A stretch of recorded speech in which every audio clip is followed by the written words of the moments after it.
В марте следующего года в России состоятся главные выборы страны. Жители будут голосовать за президента России. Отдать свой голос можно будет в течение нескольких дней. Голосование стартует 15 марта и продлится по 17 число. Об общественном контроле за выборами говорили сегодня на заседании общественного штаба по наблюдению за выборами в Республике Коми. В регионе будут работать 21 территориальная избирательная комиссия и 601 участковая. Помимо основных, 17 временных. Они будут открыты в больницах, интернатах и Сосногорском следственном изоляторе. Также будет задействована система «Мобильный избиратель». Она коснется тех, кто решил голосовать не на своем избирательном участке. В Республике Коми будут еще дополнительные формы голосования.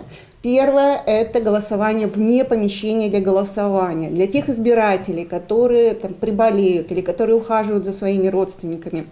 То есть по уважительным причинам 15, 16, 17 марта будет обеспечение голосования на дому. То есть такая практика есть. Голосование по месту нахождения, так называемый мобильный избиратель. Наша, скажем так, наша основная задача сейчас довести до каждого избирателя вот эту процедуру мобильный избиратель. Я обращаюсь и к вам, потому что даже мы говорим, расскажите в своих семьях о том, что же это за процедура. Процедура, когда человек голосует там, где ему удобно. Участники заседания отметили, выборы должны быть открытыми, прозрачными и легитимными. Мониторить ход голосования за этим на избирательных участках будут в том числе и почти 2000 независимых общественных наблюдателей. Также огромная ответственность за объективное, полное и интересное освещение выборной кампании ложится на средства массовой информации и социальные сети.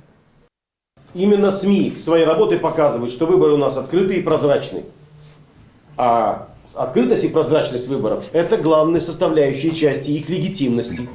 Так вот, эту открытость и прозрачность должны показать СМИ. Давайте вместе сделаем из этого события.